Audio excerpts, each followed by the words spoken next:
San Antonio Soccer Examiner, Chris Hockman here with the wrap-up of MLS Week 13. And I won't be able to do highlights of this one. There's just such a large amount of matches, which is surprising given the CONCACAF Gold Cup is on. Again, the MLS really needs to sort this out. They're robbing fans of seeing their best talent. Yes, it gives the reserves a go, but really, Major League Soccer, you cannot play this number of games when the national teams of the United States and Canada, and indeed most of the players in your league are from CONCACAF. You cannot play this many league matches when all your star players are away on international duty. It just doesn't make any sense. You wouldn't see the English Premier League playing when a major event was on, but evidently Major League Soccer doesn't care about the CONCACAF Gold Cup and doesn't care about their fans getting to see the most talented players in the league. Anyway, that's enough of my rant. Apologies for not doing highlights. There's just too many games and not enough time for me to cover everything. This is going to be the first part of the matches.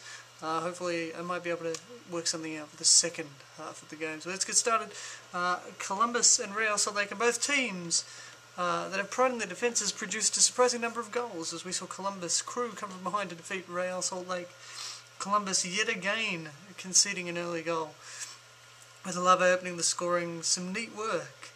After a nice corner, Alave gets his foot on the ball, completely selling out Ekpo and scoring with a nice strike. Columbus tried to come back, but couldn't find anything before the break. Score 1-0 to Real. The second half was a slower pace as the teams really struggled with the heat in Columbus. And it was an error that allowed Columbus back in the 70th minute.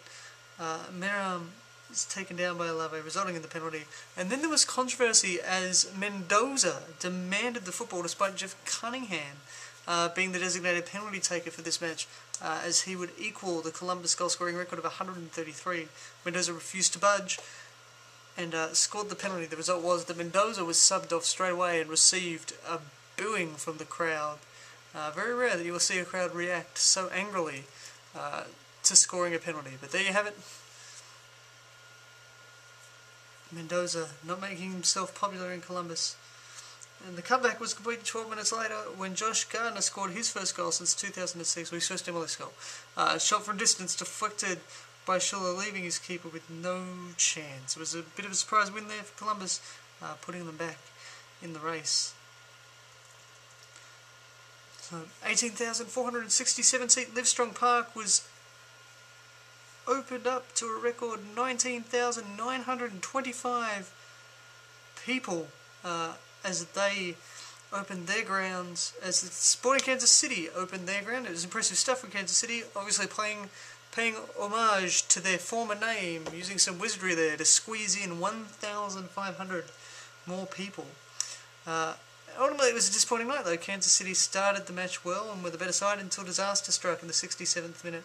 Dominic Aduro got in behind the Kansas City defence, and goalkeeper Nielsen stuck up his arm outside of the box to stop the chip from going in. Nielsen had no choice but to do it, and the referee had no choice but to send him off. Chicago tried to gain the ascendancy and almost gave away a penalty late on, as Ristich slid in on Bravo, appearing to take out the striker in the box, but the referee failed to enter the spot. All in all, a satisfying point for Sporting Kansas City, and a case of a red card actually helping out the team, similar to a certain World Cup handball saving Uruguay. Nielsen's red card saves his team a point. It was an exciting match in New Jersey as New England started brightly, and indeed it was Ryan Cochran who scored the opening goal, but unfortunately for him it was into the wrong net. Henry sending in a ball for Austin Deleuze that was redirected by Cochran into his own net. It was a big blow for New England, who had just had a penalty saved by Sutton, leaving the Revs reeling.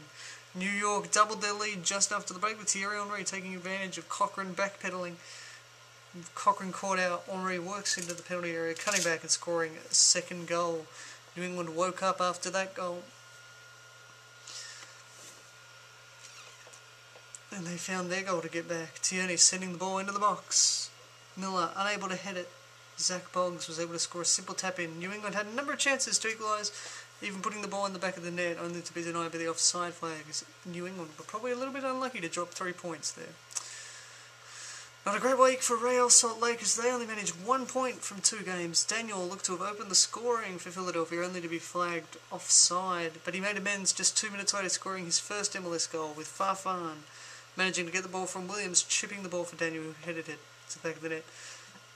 The Union continued to control the match, and it wasn't until the 53rd minute when RSL equalised, indeed against the run of play, with Alexandre pinching the ball from Farfan and sending the ball to Espindola, who in turn found Valdez cutting the ball back, and his shot down the back of the net. Philadelphia rue missing their chances while Real Salt Lake's winless streak continues. It was a goal fest in the nation's capital as Steven Lenhart starred for the Earthquakes in their 4-2 win over DC United, scoring 3 and having a hand in the other goal.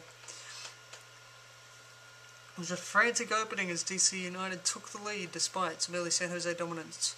Wolf getting space wide and sending the ball into the box, eluding 4 defenders, allowing Neha to finish on the far post. But it didn't take long for San Jose to equalise as Lenhart scored his first, beating the offside trap and rounding the keeper for an easy goal into an empty net. San Jose then took the lead in the 22nd minute as Lenhart took advantage of Hamid unable to save Stevens' shot and score a simple tap-in. DC United made sure it was level at the break, with Korb able to find Brett Schneider with his back to goal. Berling allowed the rookie to turn and shoot, levelling the score, but San Jose came back straight after the break.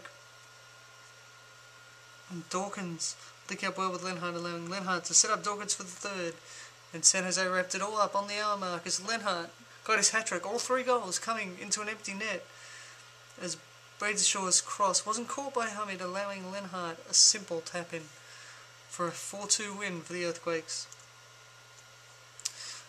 Both teams headed to Robertson Stadium looking to break winless streak. Dynamo haven't won in 7 matches, while Chivas USA haven't won in Houston in 5 years.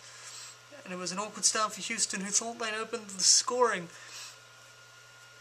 after Bobby Boswell headed in Brad Davis's corner, only to see the goal disallowed before Mondiani opened the scoring. The poor back pass from Hunter Freeman allowed Mondiani to go clean through and score a simple goal to rounding Tally Hall. Dynamo slowly worked their way back into the match and were rewarded in the 29th minute, and again it was a set piece from Brad Davis, allowing him to take the MLS assist lead with 9 as Jeff Cameron came through and scored well from the free kick. So it's went into the break level before Houston got a break in the 55th minute after Brad Davis's corner was deflected by Pierce into the back of his own net for an own goal, putting Houston in front. Chivas pushed for an equaliser, but they weren't able to put it in the back of the net. Dynamo with the season-saving win. That's all for the first half of matches. I hope to see you later in the week for the second half of the matches of the MLS Week 12. Remember, USA a do-or-die match in the Gold Cup on Tuesday. Hope to see you at Freetail as the Crocketeers host a watch party. And don't forget to visit examiner.com, the internet source for the local.